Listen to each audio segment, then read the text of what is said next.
Our interview this morning is with Larry Reed. Larry was born in Paducah, Texas, October of 1947, and served in the United States Army from October of 1966 until May of 1969. His highest rank attained was Staff Sergeant, E6. This interview was conducted at Burleson, Texas on Friday, February the 18th, 2011. My name is Dale Dexheimer. I'm not related to Larry in any way. Also in the room is Milton Gibson, who is our videographer. This interview is conducted for the Veterans History Project at the Library of Congress and for Operation Remember, City of Burleson, Texas. And with that little intro, Larry, we'll let you tell us about your time in the Army, sir. Okay. My lifelong dream, as far as I could remember, was to make a career of the Marine Corps. So after high school, I came to Fort Worth where my parents were. They were divorced. I was raised by my aunt and uncle. So I went down to the Marine recruiter downtown Fort Worth and told him I wanted to enlist. And he looked me over and he said, "We've met our quota for this month." I was 6'1", about 125 pounds. And he said, "Go down the hall, talk to the Army." So I went down the hall, walked in, I said, "I want to enlist." And he said, looked me over and he said, "Okay," did all the sign-ups and everything. Sent me to Dallas for my physical. Couldn't pass, couldn't make the weight. For my height, I had to weigh 136 pounds, nude. And there I am weighing about 125, fully dressed. So I go home and start working for my cousin as an auto mechanic. I'd worked on cars all my life. Tried to gain weight, ate everything I could, went back to the recruiter, sent me back to Dallas. Once again, turned down, didn't weigh enough. Finally, the third trip, when I went back, I had a friend told me, said, "If you will eat a lot of bananas and drink water, it will make you heavy, and you can pass." So I stayed up all night at the Jefferson Hotel in Dallas, eating bananas, drinking water, walked in, and they recognized me. I'd been there twice already, so they recognized me. Said, "Reed, don't take off your clothes or anything, get on the scales." I weighed 135, fully dressed. And they said, "You want in this bad, we're going to take you." So off I went to Fort Polk, Louisiana. And when I got to the reception area that night, I was scared to death. I learned later as a normal procedure, they had somebody that would whistle in the crowd, then they had the sergeants walk around wanting to know who it was, and really intimidating speech and what have you to all the recruits that were coming in. Survived that, didn't know how because I was scared to death. We got sent to our barracks, had a drill sergeant, maybe 5'5", came into the barracks that night and he said, "I want the meanest, toughest man in this barrack to step forward." We had this pretty good sized old boy walked up and said, "Yes, what can I do?" He said, "I'm going to kick your butt." And he said, "But I didn't do anything." He said, "You will address me as drill sergeant, sir." So he said, "I didn't do anything, drill sergeant, sir." And he said, "I just want to cut down on all the problems." He said, "I'm your hand-to-hand combat instructor, and if I take you outside and kick your butt, then I won't have any trouble with the rest of these guys." And of course it didn't happen, so we went into our training and we were informed that we would have 7 straight weeks, no weekends off or anything because it was close to the holidays. And I survived that. Thought it was terrible at the time, but when I look back on it, it was fine. You know, something anyone can do. And that was during the time when Congress had passed laws that you couldn't touch a recruit. So they would put us under the barbed wire crawling on our stomachs. Drill sergeant said, "Keep your butt down or I'll kick your butt and you can call all the congressmen you want to because I'm going to save your life." They aren't. And we survived all that. So we finished basic training and we all get our orders for AIT. I get orders that has APO on it, and I don't know what that is. So I go up to my drill sergeant and I said, "Drill sergeant, sir, I don't understand these orders. It's got APO on here instead of AIT. What is that?" And he said, "Well, they've made a mistake. APO means you're going overseas. You go down to personnel and they'll get it straightened out." So I go down to personnel, go in, talk to the people, and they said, no, you were a mechanic before you enlisted, so you're a mechanic now. You're going to Germany. So I got a 30-day leave. Then I got shipped off to Fort Dix, New Jersey. Coldest place I'd ever been in my life. We were in an empty barracks, and we were stealing mops off other barracks, burning them for heat. Anything we could find that we could put in that stove, we were getting it to burn it. And luckily we survived that, and then we found out that we were one of the first groups that were going to be flying over instead of going by ship, and that was good. So we got into Frankfurt, Germany on New Year's Eve, and we got billeted, and some of the guys said, well, we have an enlisted club over here if you want to go. I said, and I want to tell you, if you drink beer, don't be surprised if you can only drink 2 or 3, unless you're an extremely heavy beer drinker. And I hardly ever drank, so I said, okay. So we went over, and they had these beers that was a brown bottle, white porcelain top with a metal ring on it, and you just flipped it over. It's called Pop Tops, a little red washer on it. I drank 2 of those beers, and they carried me to the barracks that night. I'd been a non-drinker especially, well, it just knocked me right out. So I get assigned to the motor pool as a diesel mechanic. And I went to the motor officer, and I said, sir, I can't be a diesel mechanic. I've never even seen a diesel up close. And he said, you haven't worked on diesels? And I said, I worked on cars, and it was more or less just for fun and to fill in while I was trying to enlist. And he said, okay, we'll put you in recovery. So I got assigned to the recovery section, drove trucks, drove escort jeeps, mostly escort jeeps, and we were playing war all the time. Had war games in Grafenbeer, close to the Czech border. Snow all the time. So I was there just a few months, and I got to thinking, I said, if I'm going to play war, I'm going to go somewhere where it's warm, because Texas boys aren't used to waiting snow up to their butt in April. So I went down and I put in 1049 for Vietnam. Got another leave to go home. All my friends and family said I was crazy, and I said, no, it's something that I need to do. You know, it's everybody else is doing it. I need to do it too. It's part of my duty, and things will be fine.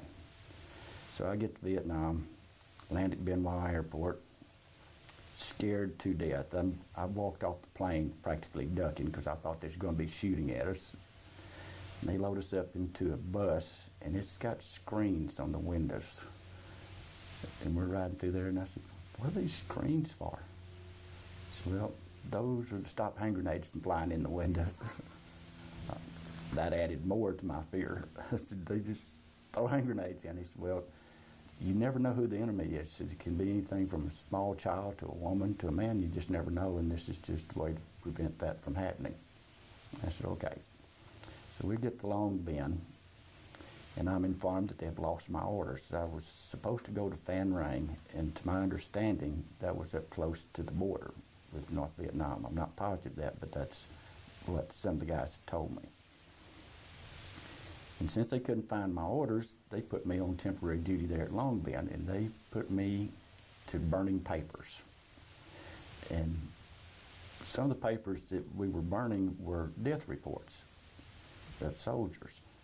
And out of curiosity, we started reading them, a few here and there, and it was so strange. We read one where a soldier had walked in front of an airplane and was killed.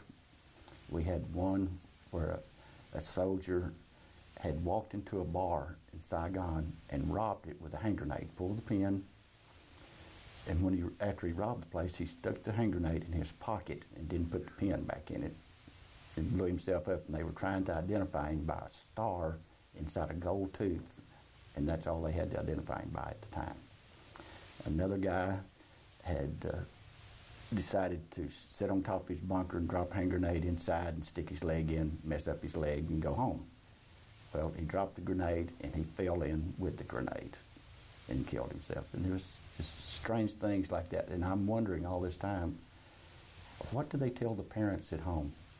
I was always curious what kind of letters the parents received, because I know they wouldn't tell the truth. Or I don't feel like they would have. So from there, I get assigned to the 525th Military Intelligence Division.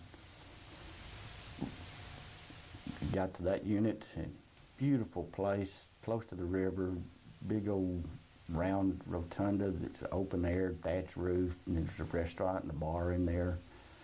And from there I was assigned to the 519th Military Intelligence as a mechanic in the motor pool. And guys at the 525 said, man, you don't have to worry about anything. Said, you're shot in province. There hadn't been anything going on here for months and months. Don't expect anything to go on. And, you know, it's great. It's practically like a vacation other than working on these vehicles. And I said, all right, it works for me. So I get to the 519th motor pool, and it's an old sawmill. And our barracks is a little two-story building. And a little room on the back, it's the motor officers' quarters, and then a little office where our comm room is. And we have probably 300 to 400 foot long and about 60 or 70 foot wide is our camp. Surrounded by barbed wire, sandbag thing on the front gate.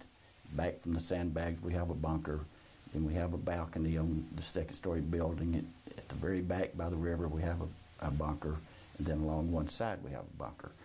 And there are villagers all around us. On one side we have, within 5 feet, we have villagers that live there. And on the other side, probably 15 to 20 feet, we'll have scattered huts where people live. And I thought, well, this is good. Then I find out there's only like 26 men assigned this area, and we're approximately 7 to 10 miles from the 525, which is our main battalion headquarters. And we go on there, we have guard duty. We have 2 men assigned to the balcony if anything were to happen. We have 1 man on the front gate, 1 man on the back, 1 man on the side balcony, and then 1 on the bunkers on the right-hand side. All of our weapons are locked in the arms room. And I said, well, that's got to be good. If the arms are locked up, we don't have to worry about anything. So the first night there, they shoot flares, being close to the Saigon River. And we're not too far from a bridge, and they have flares, and we hear sporadic shots. And I found out later that if anything was floating in the river, they would just shoot at it, make sure it wasn't an infiltration or something. So after I got settled into that, I said, well, this is great. Just like being home practically. You just work on vehicles, go to bed, you know. Occasionally we'd take trips into Saigon, and the thing I remember the most is the horrible smell. Anytime I think about Vietnam, the smell is the first thing that comes to mind. Made friends with a lot of the locals, did our laundry, cleaned up in our barracks for us. And I hate to bring this up, we had a battalion commander that was about to rotate, and he came to visit the motor pool one day, and there were 2 peasants walking down the road. He has his driver pull over, and he jumped out and captured these 2 VC people. He cut his hand right along in here when he got out of the Jeep. Found out later he got a Purple Heart for that, capturing these 2 local farmers that are not VC, but claimed they were. And he soon rotated, and everyone was happy that he did. We weren't. Then we got a new battalion commander that would come visit us occasionally, and he had come up through the enlisted ranks and then went to officers candidate school, so he knew how it was to be with the enlisted, and he would spend a lot of time with us. He would come visit us, enjoyed being with us, and doing the things we did, and it was more like another enlisted man than he was a battalion commander. So everything goes fine. And then we got word one day that we should be on alert. This is right before TET, just a day or so before TET. So we're on alert, and they issue our weapons to us, and at night we take these different positions that we're supposed to be in. Nothing goes on, so we don't worry about it. Then when TET finally did start, we were more or less cut off by ourselves. We were in our little place, and down the road from us was an ARVN unit that had a base camp there, and they got attacked. So we were really watching. And I was on the front gate. Had a one-armed Vietnamese gate guard that sat with me. We hired the ex-veterans, you know, to help us. And we're sitting there, we're looking around, and I don't see anything. And all of a sudden, this little guy reaches over and slaps me on the back and takes off running. He's running back towards our billets area. And I'm looking at him, I thought, what's wrong with this guy? And I look all around, I don't see anything. He disappeared into the building. And I just keep sitting there looking around and looking around, I don't see anything. Then I hear an occasional shot off our side balcony. I'm sitting there and I thought, well, something's going on, I don't know what. Then gunfire picked up a little more and a little more. And then I started thinking, I said, here I am out of here on this front gate. I'm at least 25 yards, it seems like, or it seemed like 100 yards to the bunker back there. And I said, if I get wounded, I'm done for. Nobody can get out here to me. So I look around some more, and I'm looking over here, I still don't see anything. I said, no, this is not a good idea. I don't need to be way out here by myself and nobody around. I can't take this chance. And I fight with myself for several minutes, and finally I said, no, I'm not going to do this. I'm going back to the bunker. So I left that post and went back, and just as I was rounding the corner of the bunker, they hit that front guard shack with RPGs. I thought, well, God was watching over me there. If I was there, I'd be dead right now. Things pick up a little more fire. Finally, I decided I needed a better viewpoint, so I go inside and go up on the balcony. There's supposed to be 2 guys up there. When I get up there, there's about 8 of us up there. We're all seeing what's going on. And I see this guy running between piles of lumber across the road, so I open fire on him, and it's just as clear in my mind today as it was the day it happened. Everything was like in slow motion. I could see my bullets just go from about his thigh up across his body. And he fell, and then all of a sudden we started getting hit with rockets on the balcony. The guys on each side of me got shrapnel all in them. I did not get a scratch. One of my buddies there, his name was Truex, didn't have on a shirt, and his whole chest was covered with blood, and his face was covered with blood, and I could see the shrapnel in his face. So I get a bandage and I start to wipe across his chest to wipe the blood off, and his chest full of shrapnel too, and he starts screaming, I don't want to die, and calling for his mother, and I thought, my God, I've killed him. You know, he's got all these wounds, and I'm rubbing the wounds. But we got him downstairs, and the guy on the other side of me had shrapnel on his legs and stuff, and got him downstairs, and I checked myself. I've got one little scratch. I thought, well, God must be watching out for me. And we carry on. We have several guys wounded, didn't have anybody killed. At the end of the day, we had 13 people that had not been wounded out of the 26. And we didn't know we were going to make it through the night or not, because there were so few of us, and we didn't really know what was going on. You know, there was action all around us. And finally, the next morning, there was an ARVN unit that moved in front of us. And they got along the border of the sawmill across from us and just lined up along the fence. Didn't move, didn't fire a shot, didn't do anything. They were just lined up across there.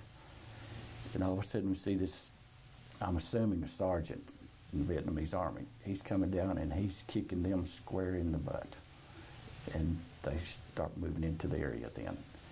And we had one guy that was on a 2-story building across the road that was a vacant building, and he would pop out from the 2nd floor and throw a hand grenade, go back in. There was gunfire all into the walls, and then he'd pop out somewhere else.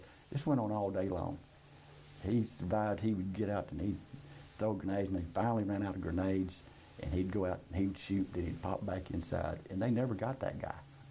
And then found out later he was completely surrounded, and why they didn't get him, I don't know. You know, I guess God was looking out for him too. But the ARVN came in, and they started clearing the area for us, and found out later guys at battalion had volunteered to come help us. And the battalion commander said, there's no need to try to get there, said they're gone. don't worry about them. And left out one part. Our motor officer had called for gunships to come in. And since Ted just started, I guess they thought, well, it's nothing to this. They came in and they shot the first chopper down, hit right behind our camp across the river. The sky was just colored with blue, green, red, all different colors, tracers. Never seen anything like that before in my life. And then the second chopper, he was constantly firing all around the down chopper and to protect the people that were on it. And they got a chopper in there and got those guys out. Found out it wasn't just a drill, I guess. And we're scared to death naturally. When we're not doing anything, we're just sitting there. And that's when you get scared. When something's going on, you don't have time to be scared. You know what you have to do, so you do it.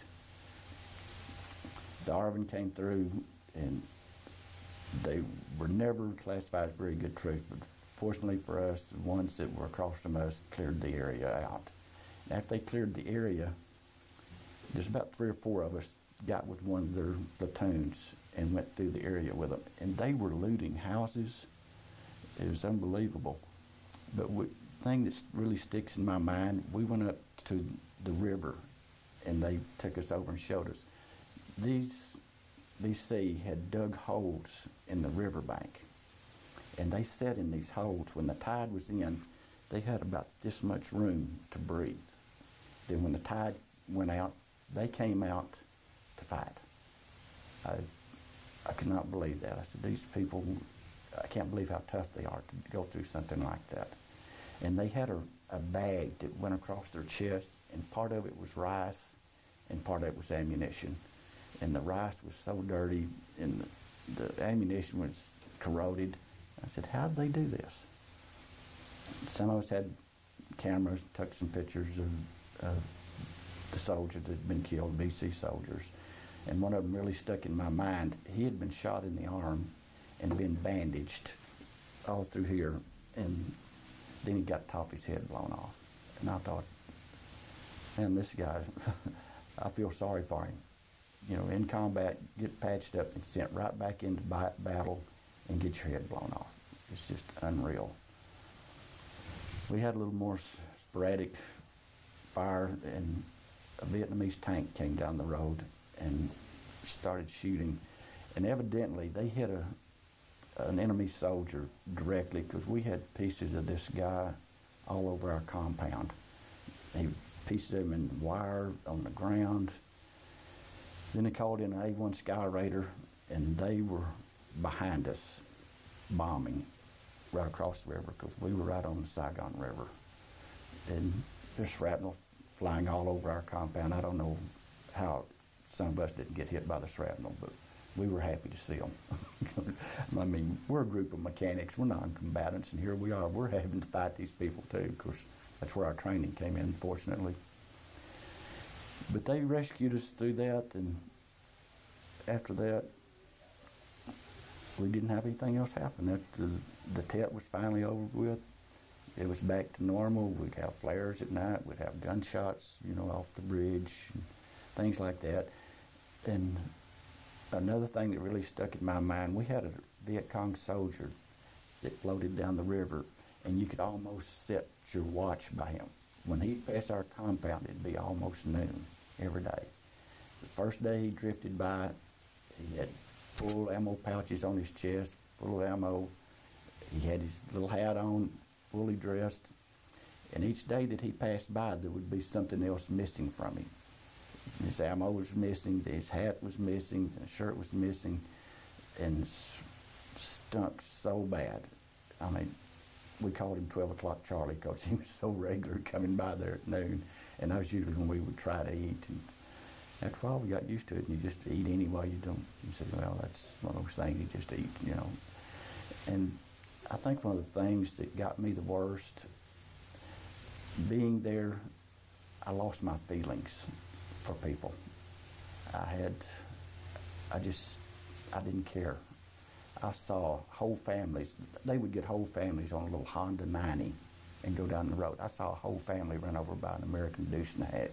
So We laughed about it, you know, so what? And it's a shame that a person gets to the point in his life where he has no feelings for a fellow human being. When my tour was up, I volunteered for a second tour. I mean, everything was back to normal, nothing was going on. And I got a leave, and I came home. While I was home, I was miserable. I couldn't wait to get back. I had no feelings. I'd see old friends. We went out into the country, I remember, and we were chasing rabbits with a car, run them till they just couldn't run anymore. And I'd get out and just stomp their heads. And my friend said, "How do you do that? That noise and everything, it just turns my stomach." It's nothing. I don't care. And I didn't care. I did this second tour, uneventful, and had planned to re-enlist and to volunteer for a second tour, but I started getting mail from home. My stepdad had a brain tumor and owned a wrecking yard and used car lot, and my mother kept wanting me to get out and help them, which I finally decided to do. I said, they need my help more than the Army needs me, so I got out to help them. And I was home, I'm going to say at least 6 to 8 months before I started gaining any feelings for anybody. I didn't know how to treat people. To get to the point where I actually cared about something again.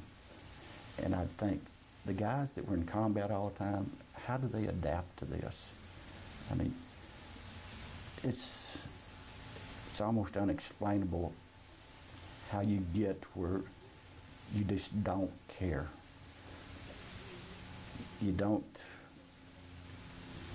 really know how to treat a female, you know, treat her basically like dirt. And it's a whole learning process to get back to basically being a human again. For me, I don't know how it was with other people, but that's the way it was for me. And I look back on all that time and I see I wouldn't give a dime to go through it again, but I wouldn't take $1 million for what I went through to do that. So I took an early out against my better wishes to help my family, because like I said, that was my lifelong dream, to be a career soldier. That's all I ever wanted to be. And I got out and always regretted getting out, but I was glad that I did help my family, and they needed the help. And that's basically my story. Wow.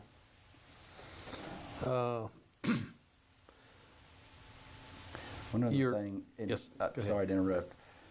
I always felt like God looked over me while I was there. Go ahead, Larry. The incident on the front gate where they blew it up after I left. Another time I was on a bunker at the back, opening can of C rations, and a bullet hit directly above my head in a piece of wood. Survived that. Was in a Jeep that rolled over, didn't get a scratch. So I always felt like God watched over me the whole time I was there. And I tell my wife, I said, I was one of God's favorite people, had to be. I said, God has a purpose for me, and I don't know what it is, but I'm still here. And it's something that's always stuck in my mind, how God looked over me. I know it's not really a very interesting story, but that's my story. Yeah, it is. It is. When did you get married, Larry? I got married, hate to say this, how this all came about. I came home in May 1969 and saw a friend of mine, a girl, and she was pregnant. Very poor family. She was pregnant by a married man. So I started trying to help the family, doing what I could for them. Of course, I didn't have a lot of money either, but I'd do what I could. And my family and friends started telling me to stay away from her. She was no good. She was pregnant by a married man. And I said, I'm over 21 years old. I weigh over 100 pounds. I'll do what I want to. I'll show you. I'll marry her. And I did, which was a mistake. I married her out of spite. And I think we lived together about 3 months and divorced about a year later. So I got married in 69 after I came home for the wrong reasons. And then you remarried after that? Unfortunately, I've been married 4 times. Wow. Okay. I married another girl. We were married for 15 years, and she started liking some other men more than she liked me, so we divorced. Then I married again, and we were married 10 years, and she passed away with cancer. And horrible thing to watch your wife just waste away with cancer, and then she died in my arms. And that was really hard to live through, but it's one of those things we have to do. And then I married my present wife, she is so much like my wife that died that I had to step back and say, am I dating her because she is so much like Beverly, or is it true love? And we dated for a year, and we married, and we've been married almost 16 years. A number of marriages. You think any of that relates to your feelings when you got back from Nam? I think my first one was, you couldn't tell me anything. I was young, 21, and people trying to tell me what to do, so I just went completely against them to prove that I said, I'm a veteran, I'm a grown man, I can do what I want to. You can't tell me what to do. How old were you when you enlisted, Larry? 18, and I turned 19 right afterwards. Okay. And that was on your third try down to the Army recruit? Yes. Okay. The Marines, I'm sure the Marine recruiter looked at me, 6'1", 125 pounds, said, you can never make it as a Marine. That's why he told me to go down the hall.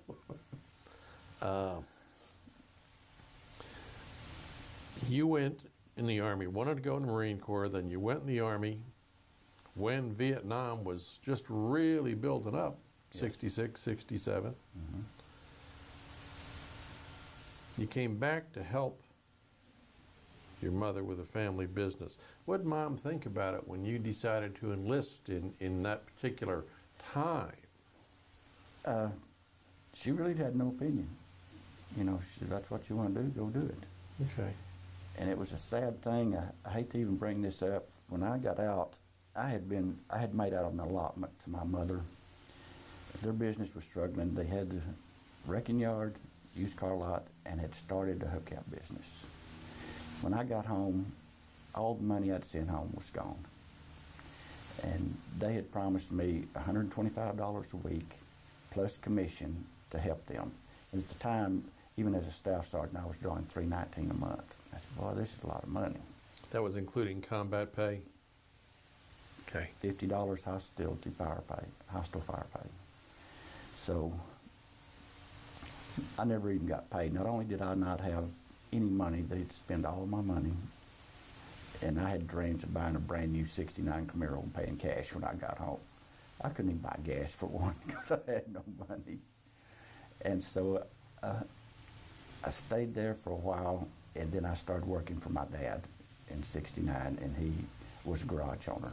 I started working as a mechanic, and I worked as a mechanic up until I retired. Had to retire medically because of heart problems and arthritis. And I went to my dad and asked for a job, and he said, I tell you what, you come back tomorrow, and I'll see what I can do. He had a real small garage. It would hold 3 cars with one over to the side and the other 2 end to end. So I went back the next day, and he said, I want you to get my car and go wash it, and then I've got some wax in here and wax it.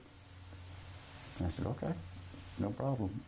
So I started out the door to get his car, and he said, no, come back here. He said, I don't want you to wash and wax my car. I just wanted to see if you really did want to work. So I started working for my dad, and after a few years, my dad went home. You know, I was running his business for him, and then in '92, I opened my own garage, and I had my own garage until I retired in '08. Here in Burleson? No, it was in North Fort Worth. Okay. I was born in Paducah and lived in Paducah until I started high school, and my uncle had been injured on the job. He was cotton ginner, and I went to live with his oldest daughter in Plainview, and that's where I graduated high school, was Plainview. And like I say, I came to Fort Worth because of my parents being here. Mm-hmm. And I'd never had a relationship with them, and I wanted that. My dad was a pretty heavy drinker, which I wasn't, and I was closer to my mother than I was to him. And I think that's why, when she told me that my stepdad had a brain tumor and couldn't do much, I think that's why I actually got out to help them. I was closer to her than I was to my dad. You spent 2 years in Nam? 1 year, I got an early out, 5 months Okay. early out. So it was 1 year. Okay, so you spent a year and a half, 18, 19 months Yes. in country. Mm-hmm. You mentioned you got to know the folks that cleaned the barracks and some others. Can you talk a little more about the people, Larry, the people that, in-country people? I found the civilian population to be very friendly to us, and I don't know why, because American soldiers, I noticed in Germany and also in Vietnam, we didn't treat the civilian populations real well, as a rule. You know, see something bad happen to them, well, haha, another gook we don't have to worry about, things like that. But the people that I associated with, that I got to know, they seemed to be just your very basic people that, of course, they had different religions than us, but they seemed to be hardworking and caring of each other, and they liked us, the ones that I was around. I got acquainted with a lady and her daughter, and they invited me for food one night, and I went over and I ate with them, and I was asking them, I said, "What is this meat? It is really good." And she would tell me in Vietnamese. Of course, I didn't understand what she was saying. And I got a second helping, and I ate that. And I said, "I got to know what this is. What is this?" And her daughter said, "It's dog." And I said, "No, really, what is it?" She said, "It's dog."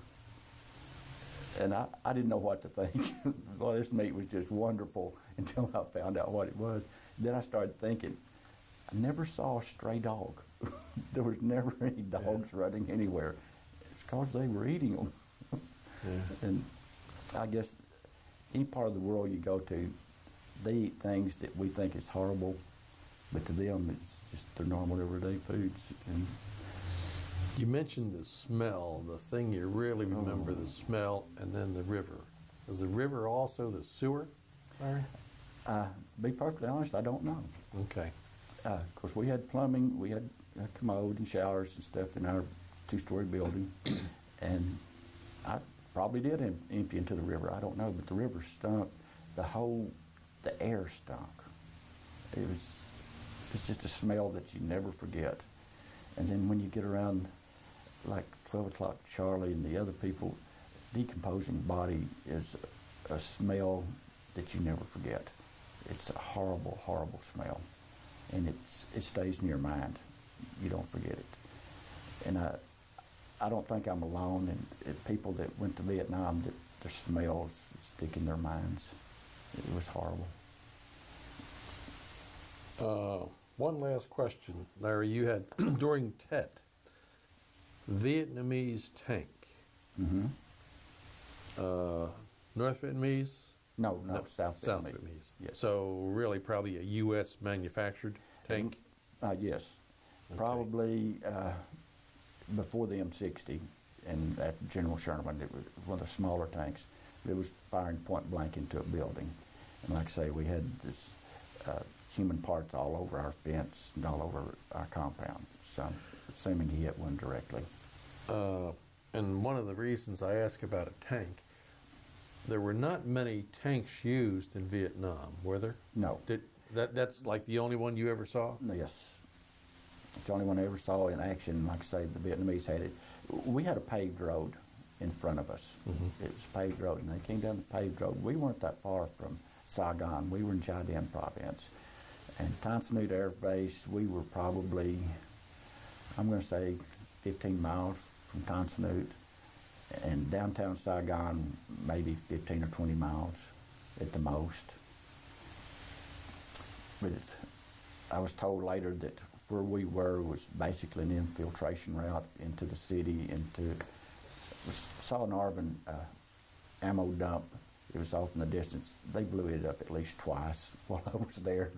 I said, well, they need some better guards over there. But it was a show, something to watch. We certainly appreciate you taking the time this morning, Larry. Come down and talk to us. You've certainly had some tough times, both in the Army and then when you got out. It's amazing how when we're 21 years old, we're all so smart. Yeah. We're all going to show the world, and we're all bulletproof, and somehow you get to be a little older and you think, well, maybe I wasn't quite as smart as what I thought I was.